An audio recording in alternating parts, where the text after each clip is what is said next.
안녕하세요. 오늘 저희는 2019년 영화 에드 아스트라, 브래드 피트 주연의 이 SF 영화를 좀 다른 시각에서 분석한 자료를 한번 보려고 합니다. 네, 보내주신 글을 보니까 이 영화의 그 광활한 우주가 단순한 배경이 아니고 주인공 로이의 복잡한 내면, 특히 아버지와의 관계에서 오는 심리적인 공간을 상징한다. 뭐 이런 주장이더라고요. 맞아요. 아주 흥미로운 해석이죠. 그렇죠.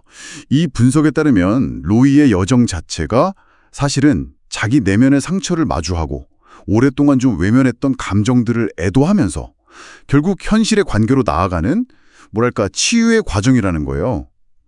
자, 그럼 이 해석 속으로 한번 같이 들어가 보시죠. 이게 어떤 통찰을 담고 있는지 좀 더 자세히 봐야겠어요. 먼저 이 글에서는 주인공 로이가 감정을 엄청나게 통제하잖아요. 그리고 고립을 자초하는 모습, 이걸 주목하더라고요. 네, 아버지처럼 우주 탐사에만 매달리고 지구에서의 관계는 약간 회피하는 듯한. 맞아요. 근데 이 분석은 이걸 일종의 방어 기제로 봐요. 그러니까 어릴 때 우주로 떠나버린 아버지에게서 받은 어떤 유기 경험, 그 상처로부터 자기를 보호하려는 무의식적인 전략이라는 거죠. 네, 그게 흥미로운 지점인데 바로 그 방어 기제가 사실은 로이 자신의 삶, 특히 아내와의 관계를 망가뜨리고 있다는 거예요. 자료에서도 나오지만 로이가 잊고 있던 기억들이 막 떠오르면서 혼란스러워하고 아니 왜 나는 이렇게 살고 싶지 않은데 왜 이렇게밖에 못하지? 이런 근본적인 질문에 부딪히게 되거든요. 바로 이 지점에서 뭔가 변화가 필요하구나. 이걸 감지하기 시작하는 거죠. 그렇군요. 아버지를 닮아서 감전을 누르는 게 자기를 지키는 방법이었는데 그게 오히려 소중한 관계까지 밀어내버린 거네요. 그렇죠. 이런 내면의 어떤 균열이 결국 아버지를 찾아 떠나게 만드는 결정적인 계기가 되는 거고요. 바로 그겁니다. 그리고 이 분석은 로이가 해왕성까지 가는 그 여정을 단순하게 물리적으로 이동하는 게 아니라 자기 내면 가장 깊은 곳, 그러니까 오랫동안 외면했던 심리적인 장벽 속으로 들어가는 과정으로 보고 있어요. 우주선에서 혼자 있을 때 아버지를 만나고 싶다고 그 그리움을 인정하면서 눈물 흘리는 장면 있잖아요. 그게 아주 상징적인 순간이라는 거죠. 억눌렀던 감정이 탁 터져나오는 중요한 변곡점.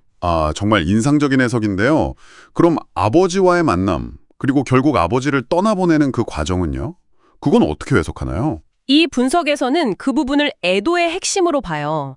실패한 영웅이었던 아버지에 대한 어떤 연민? 네, 연민이면서 동시에 자신을 버렸던 아버지의 그 영향력에서 벗어나서 비로소 자기 삶을 살아가기 위한 애도의 과정이라는 거죠. 아버지를 구조하려고 하지만 결국 놓아주잖아요. 그 행위가 뭐랄까 이상적인 아버지상에 대한 어떤 불가능한 기대를 이제 그만 포기하는 걸 상징해요. 자료에 같이 언급된 심리치료 개념처럼요. 실현 불가능한 소망을 애도해야 현실의 에너지를 다시 쏟을 수 있게 되는 그런 심리적인 전환과 비슷하다고 보는 겁니다. 고통스럽지만 꼭 필요했던 과정이군요. 그래서 결국 로이는 지구로 돌아와서 이전과는 다른 삶을 살기로 마음먹는 거고요. 네, 분석은 그가 더 이상 고립된 영웅으로 남지 않는다고 하죠. 소중한 것들에 적극적으로 관심을 기울이고 집중하기 시작한다 이렇게 강조하거든요. 애도를 통해 얻은 통찰, 그러니까 타인과 연결되고 서로 의지하며 사는 게 중요하다는 걸 깨닫고 지구에서의 친밀한 관계를 이제 두려워하지 않고 기꺼이 받아들이게 되었다는 겁니다. 내면의 우주 탐사를 마치고 현실에 발을 딱 딛는 거죠. 그런데 이 분석이 여기서 한 걸음 더 나가서 진짜 흥미로운 질문을 던지더라고요. 아버지와의 만남이 과연 실제였을까? 하는 거요. 맞아요. 그거 부분. 우주 전체가 내면의 메타포라면 아버지와의 만남도 로이 내부에서 일어난 어떤 상징적인 화해일 수 있다. 이런 해석이죠. 여정 중에 만나는 달의 해적이라든지 아니면 그 광폭한 유인원, 심지어 임무를 방해하는 정부 관료들까지도요.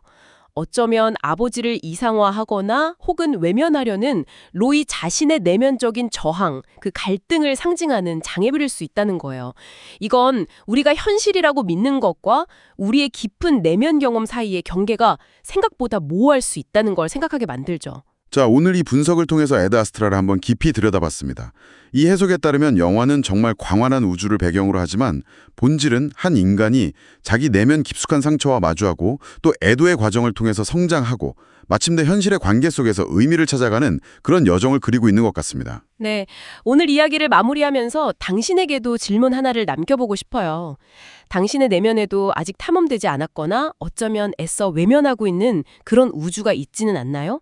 그게 뭐 과거에 해결되지 않은 관계일 수도 있고 어떤 경험일 수도 있겠죠. 이 분석에 보여주듯이 그 내면의 공간을 한번 용기 내서 마주하고 충분히 애도하는 과정을 거치면 오히려 지금 당신 곁에 있는 소중한 사람들과 세상에 더 깊이 연결될 수 있는 길이 열릴지도 모릅니다. 한 번쯤 생각해 볼 만한 질문 아닐까 싶습니다.